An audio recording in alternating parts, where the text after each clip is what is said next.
Ребята, сегодня выступаете в Киеве. Это часть вашего огромнейшего тура по Европе. И первый вопрос связан с афишей, которая была опубликована. Это там труба, она очень похожа на чернобыльскую трубу.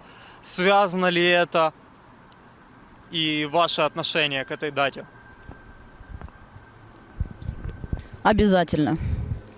Потому что, ну, так получилось, что весь альбом посвящен катастрофам, экологическим проблемам, и Чернобыль как, ну, это, наверное, прекрасный пример. Ну как прекрасный? Вот это, ну, прекрасный пример. Этот тур, он гораздо больше, чем ваш предыдущий тур. Вы затронули тут какие-то города Германии. И помимо Германии...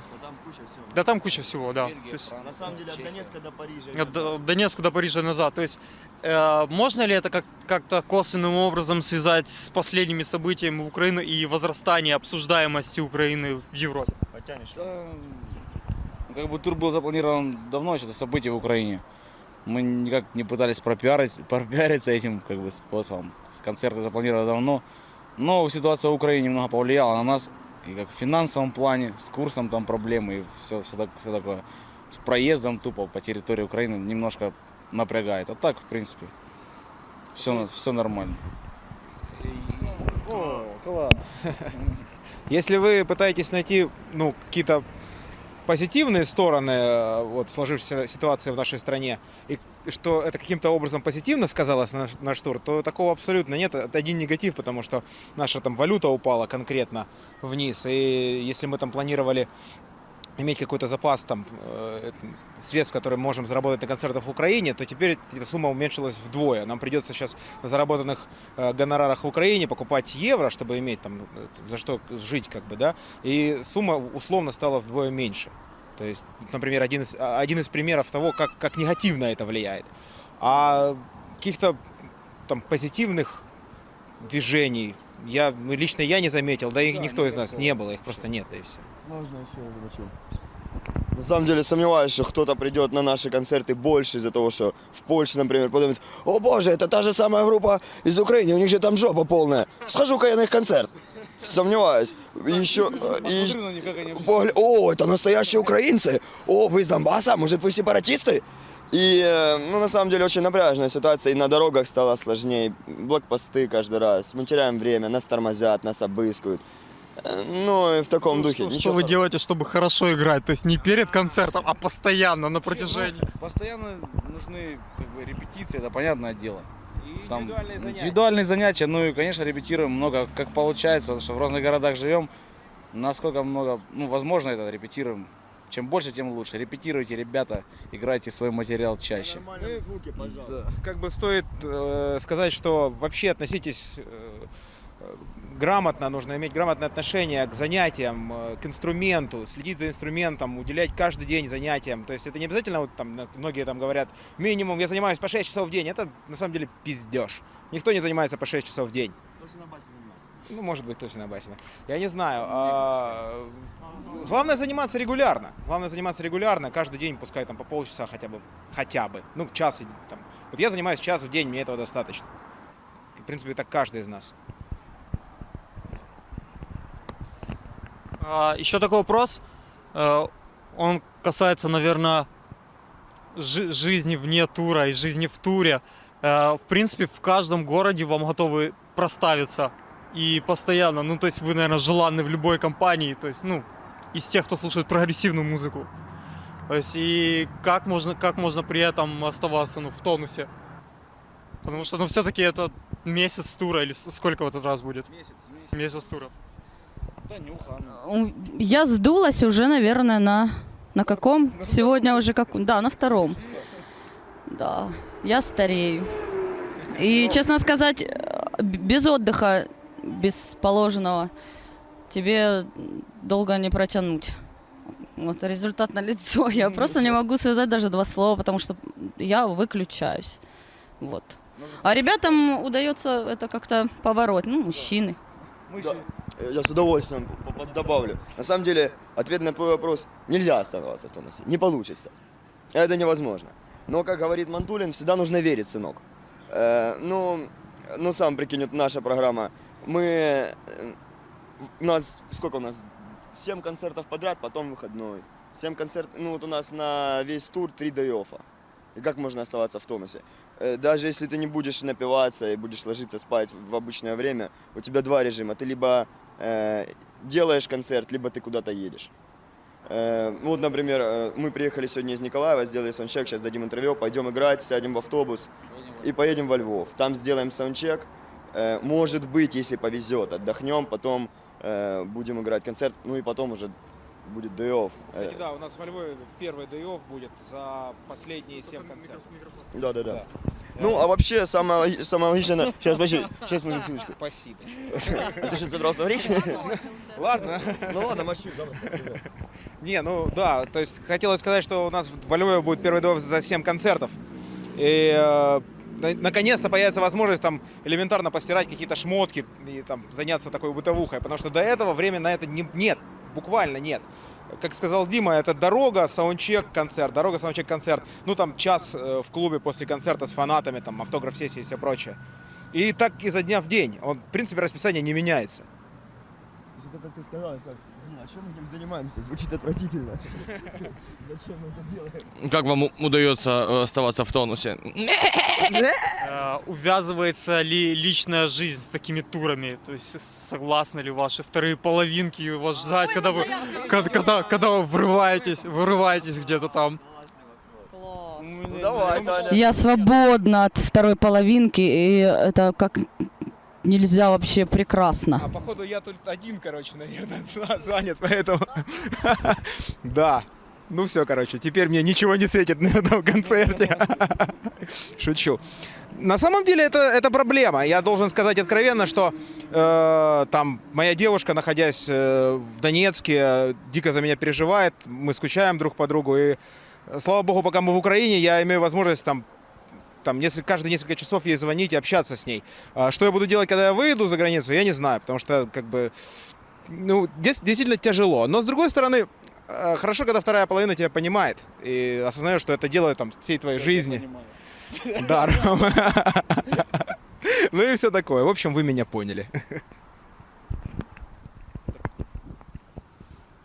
Ребят, тогда следующий вопрос – это форма организации группы Jinjer. То есть есть ли у вас менеджер, продюсер и как вы сотрудничаете между собой? Он не в кадре сейчас, но он здесь. Вот этот человек. Ребята, у нас есть директор. У нас есть директор, концертный директор, который очень нам помогает. Он же у нас звукорежиссер, звукоинженер, просто классный зарыга с нами вместе. В компании. Да, это Саня Антошин. Наверное, все, многие его знают. Клуб Детройт, Кундербунд. Вообще крутой чувак. Нам очень круто с тобой, Саня. Он занимается всем. И я вот сегодня ехал на интервью это и подумал, у вас есть водитель или вы еще и меняетесь по пути? Вот 2 водителя Да, стоят. вот, собственно, Рома и я, Мы это через люди, день ездим, договариваемся. которые и возят всё. всю группу. Но при этом мы угораем нормально. Ну, по очереди как-то. Да. То есть у нас есть график.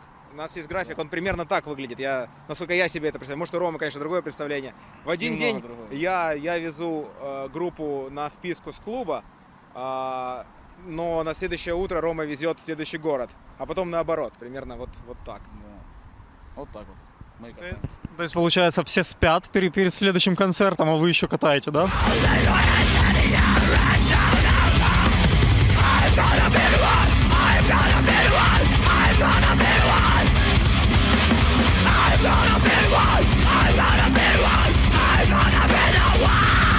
Можно не побояться этого и сказать, что вы, наверное, сейчас одна из самых успешных прогрессивных банд в Украине.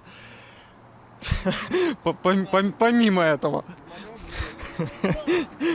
И можно ли ожидать в каком-то ближайшем будущем, что вы станете коммерческим проектом? То есть люди, которые не занимаются ничем, кроме музыки. Если... Ой, ну Вот я тебе уже блин. говорил, приди на концерт, купи билет, купи диск. Да, то есть, ребята, вы приходите сегодня на концерт? К сожалению, видите, то есть сказать, откровенно сказать, что мы ничего на этом не зарабатываем, как бы мы не можем. Да, естественно, нас получается что-то заработать, но максимум, что удается, это покрыть расходы, собственно, на то, что мы вкладываем в это. А расходы колоссальные, нам приходится там записывать альбомы, клипы снимать. Благо у нас там есть сотрудничество с лейблом, он нам помог, там частично оплатил нам альбом, скажем так. Но это единичный случай, да, то есть, и что касается нашей группы, ну, мы надеемся, что когда-нибудь там в обозримом будущем нам удастся выйти на тот уровень, когда мы сможем там регулярно ездить в туры, получать деньги не только с концертов, а еще там доход от мерча, от продаж там в интернете и все остальное.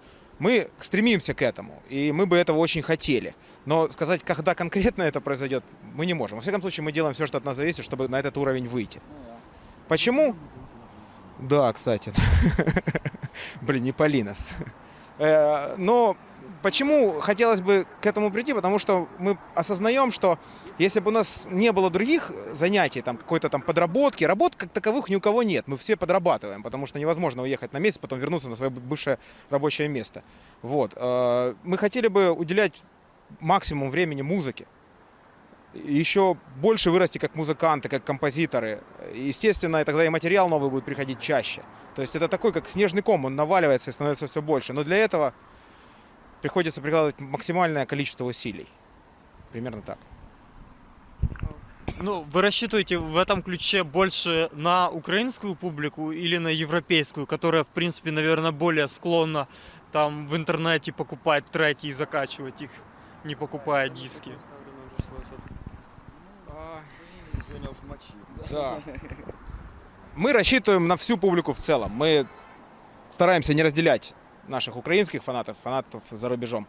Мы искренне надеемся, что и настоящие фанаты группы Jinjer, они там готовы где-то там накопить денежку и там пускай не каждый, хотя бы каждый второй там возьмет и купит этот там диск или на сайте, или там закажет, купит там музыку на iTunes и, так сказать, поможет нам. Мы на это надеемся. Свободный доступ, мы выкладываем музыку. Да, потому что мы предоставляем для прослушивания там в ВК музыку бесплатно. Пожалуйста, слушайте. Ну, посмотрим, как пойдет, скажем так. Да, естественно, европейские слушатели более склонны как-то поддерживать группы материально.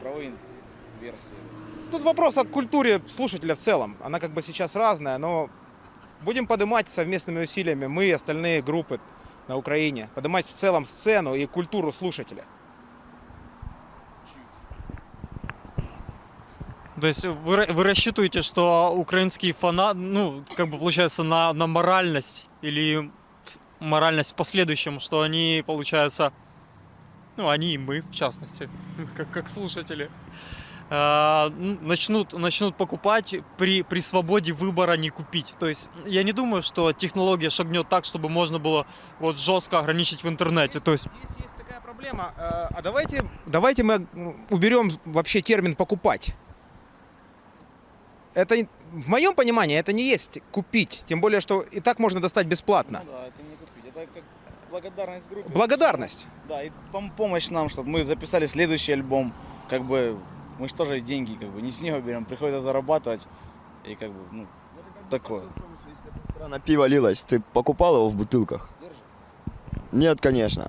Тут вопрос в том, что, возможно, ну, в основном, откуда сейчас вообще нужно адаптироваться. Диски сейчас покупают как сувениры. Как, ну, там, не знаю, мерч и концерты. Вот, в основном, статья дохода группы. Опять же, диски, это идет уже в категорию мерч. Потому что, я не знаю, я покупаю диски на концертах групп, которые мне нравятся, как сувениры. Но мне их слушать даже не на что, у меня CD-плеера нет. Такие дела.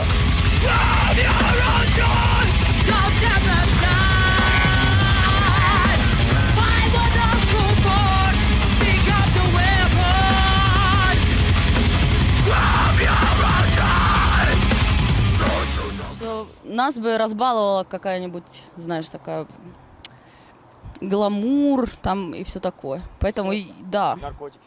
да. Блэкджек. Да я вообще в село планирую куда-то поддаться, заняться сельским хозяйством, потому что это невыносимо. О, мэн, скажи ты. Такое. Раньше была для меня легенда какая-то попасть там во Францию там, или в Прагу. А сейчас, я думаю, мы покатаемся там по городам, и уже будет как-то оно такое, что-то.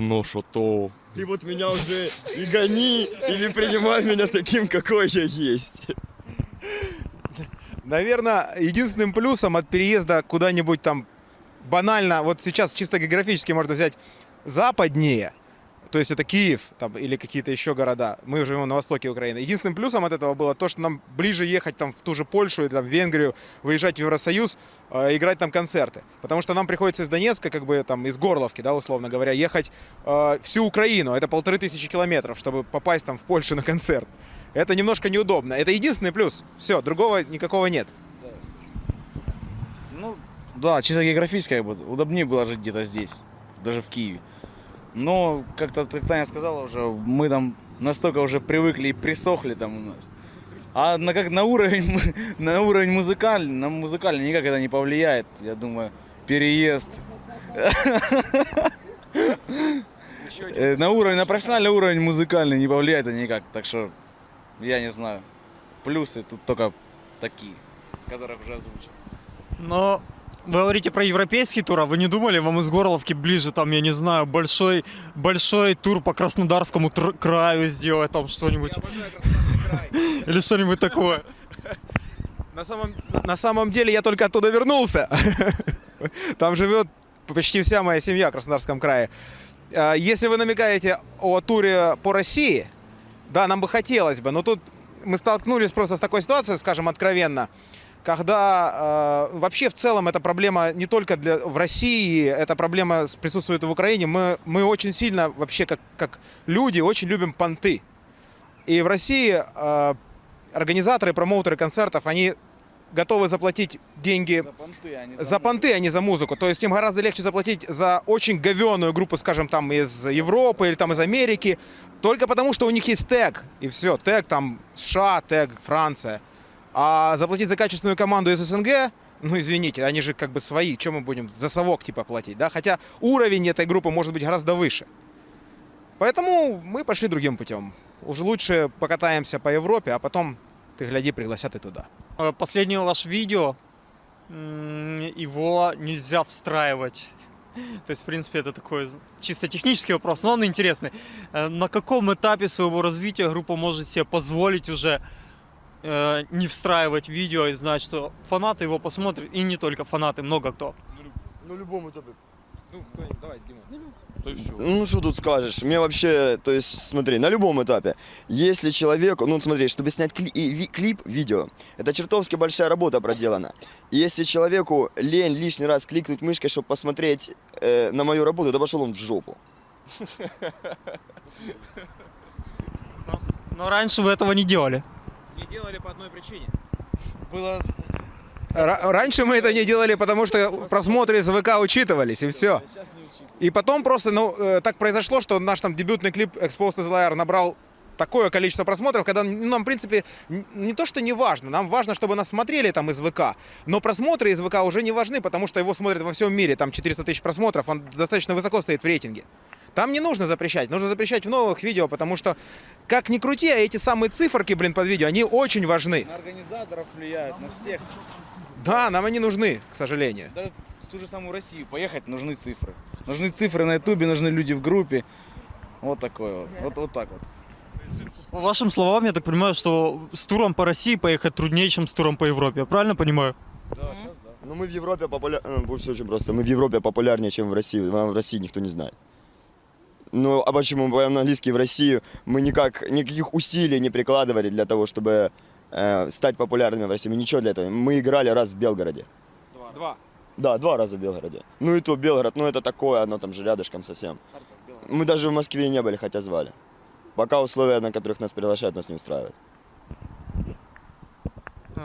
Вопрос к Тане. хотя я на самом деле, если честно, не знаю, кто у вас пишет тексты, поэтому... Тексты пишет нам никто.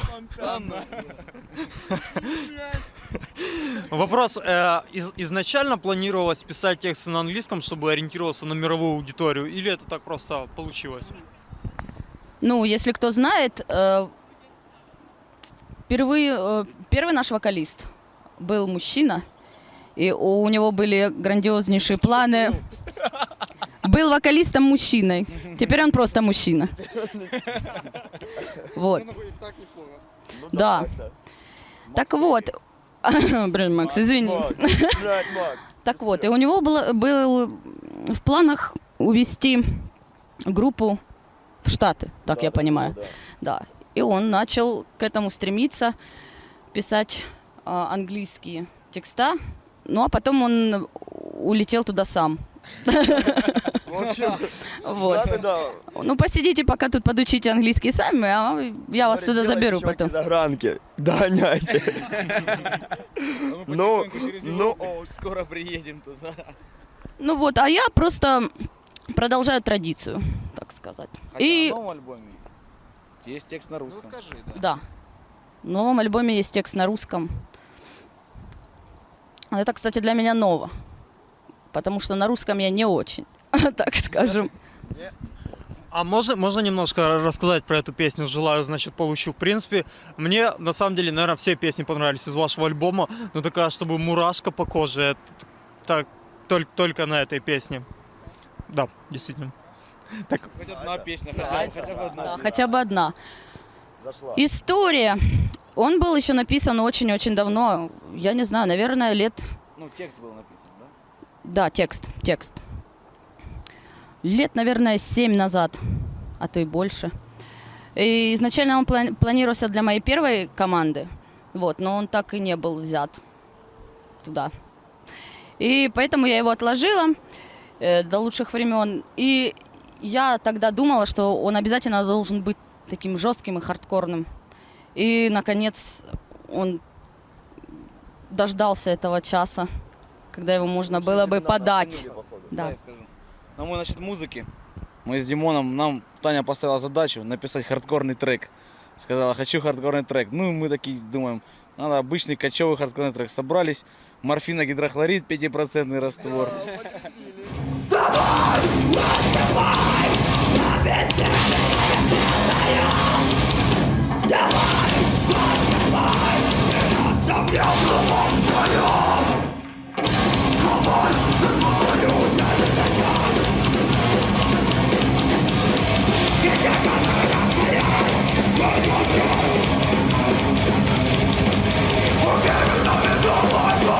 Он и появился очень быстро и легко как бы. Ну, и скажем, если вы будете снимать клип, то на какую песню вероятнее всего? Ну, если будут деньги, там и все дела, все условия. Пока что вроде как похоже, что это будет Badwater. Мы не можем обещать. Если что, если кому-то эта песня нравится, не раскатывайте губу, если кому-то не нравится, не расстраивайтесь. Но пока вот мы обсуждаем между собой, так, скорее всего, на Badwater. Я так понимаю, вам бы хотелось, чтобы это было «Желаю, значит, получу», да? Ну, конечно. Ну, заявка принята, окей, хорошо. У меня, конечно, да, корыстно интересно вот нашему оператору, да, ему понравилась вот именно Badwater песня больше. Но, насколько я понимаю, это нестандартная песня для Jinjer, то есть это баллада, да? Можно назвать ее балладой? Нет? Ладно, не баллада, значит, но такая более лирическая композиция, ну, при своей тяжести. Какая песня стандартная для Jinjer? Потому что у нас... я не знаю, Как получилось? Может, Рома, да, Давай скажи я про... скажу, Или что- давай. Дело в том, что нам нужен был медляк на альбом. Ну как? Ну как медляк? Тухляк, двухляк. Посыл в том, что нам нужна была спокойная песня. Это вот Jinjer вот так видит спокойные песни. Очень, Если бы мы очень писали... спокойная песня. Ну, Очень. если бы мы писали что-то, знаешь, более медленное, размеренное и более лирическое, вот это было бы такое. Такие дела. Хотел бы, хочется добавить, что вот вопрос стандартности какой-то для нас, его в принципе нет. И слушая этот альбом, это понимаешь, потому что там, ну, вот эти вот стилистические рамки, они настолько расширены уже, и тут уже действительно сложно приписать тег группе, потому что там и death metal, там и groove metal, там и прогрессива много, есть там элементы регги, фанка какого-то, и там даже, ну, там старый этот добрый металкорщик немножко. Если честно, все, стандартность, по-моему, уже далеко позади. Я согласен, все песни абсолютно разные. То есть нельзя сказать, что это стандартная GGG везде. Поэтому хотелось бы тогда такой вопрос еще по эволюции развития группы. То есть с чего вы начинали, как вы переходили, какие вы искали стили, в чем себя пробовали? Ну, Димон скажет, потому что он стоял у истоков.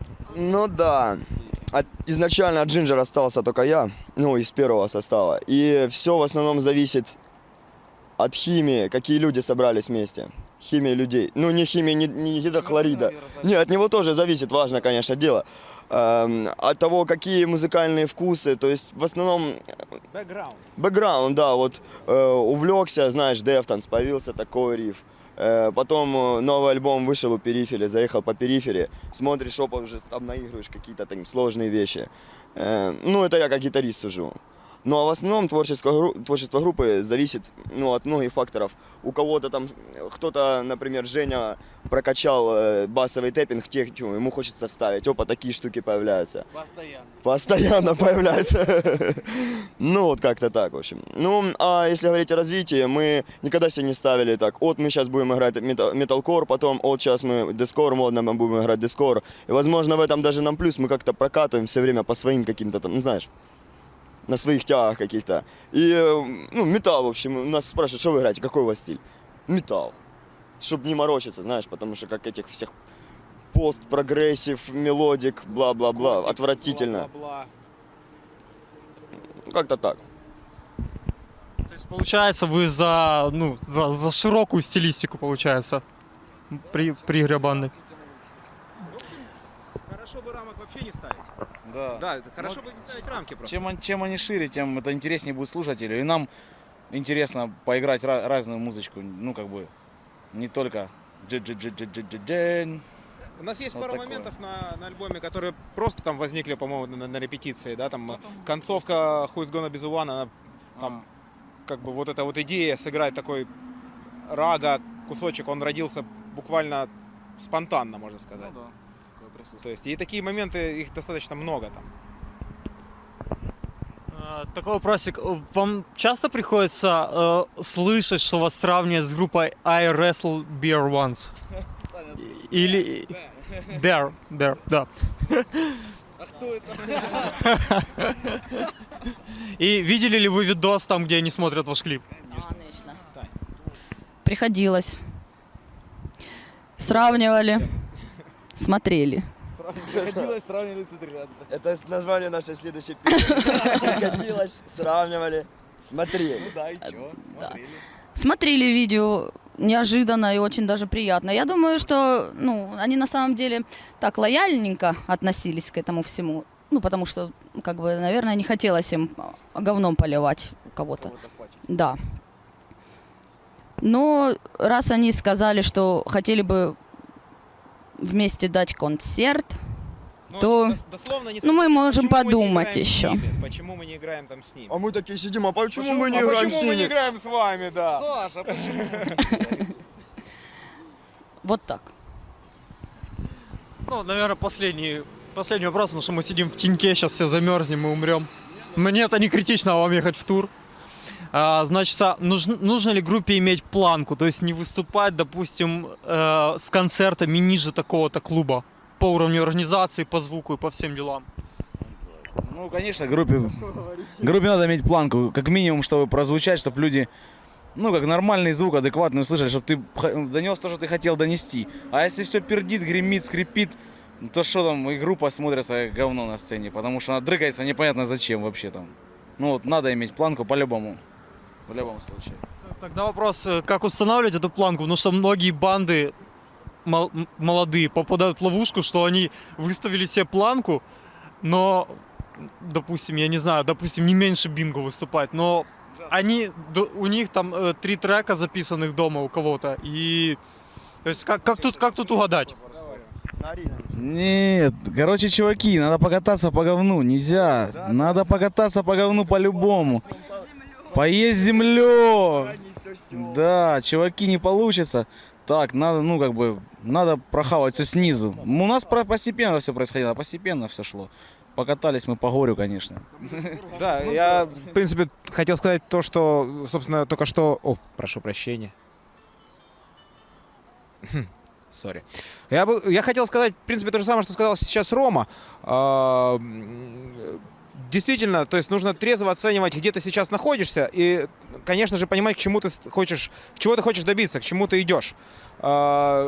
Невозможно записать там как-то коряво, косо, не впопад 3 песни и сразу же стремиться выступать на лучших площадках страны, на лучших фестивалях. Тебя никто не возьмет.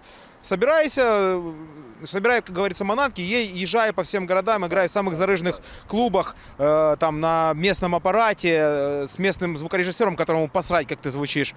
Вот. Прыгай выше своей головы, и, может быть, когда-нибудь у тебя появятся фанаты, тогда как бы появится уровень, и ты должен соответствовать уровню, на котором ты сейчас находишься, скажем так. Мы, например, очень долго шли к тому, чтобы у нас был свой звукорежиссер. Свой бэклайн, да. Сейчас мы ездим просто со своим аппаратом, и действительно это удобнее, это лучше, но сразу прийти к этому это достаточно сложно и даже, наверное, нецелесообразно. И тогда самый последний вопрос. Самый последний вопрос. Что бы вы посоветовали начинающим бандам? На чем вы прокололись жестче всего и от чего бы вы могли предостеречь молодые банды? Сначала научитесь играть, потом набивайте татуировки. У тебя нет ни одной. Да, учитесь играть, чуваки, в первую очередь. Играть, живые концерты, потому что мало групп реально звучат вживую. На записи вроде слышишь, на студии по ноткам все позаписали, барабаны набили, вокал оттюнили. Ну, звучат чуваки, да, класс. А надо, короче, чуваки, играть. Играйте вместе, играйте качественные концерты. Ну, слава богу, мы изначально как бы об этом знали. Как-то нам удалось, я не знаю, избежать таких ошибок. Кстати, вот да, насчет ошибок. А я не знаю, где мы прокололись? Нигде мы не прокололись. Все правильно делаем. Нигде мы не прокололись. Да нет. Ну, то есть каких-то глобальных ошибок, которые мы совершали, мы, по-моему, нет, там есть какие-то мелочи, но такого, чтобы... Нам повезло, у нас не было какого-то опыта, мы просто интуитивно приходили к каким-то выводам, к каким-то решениям. Это все, я думаю, во многом зависит от везения. Вот так. Вам нравится. Леха, привет. Давай,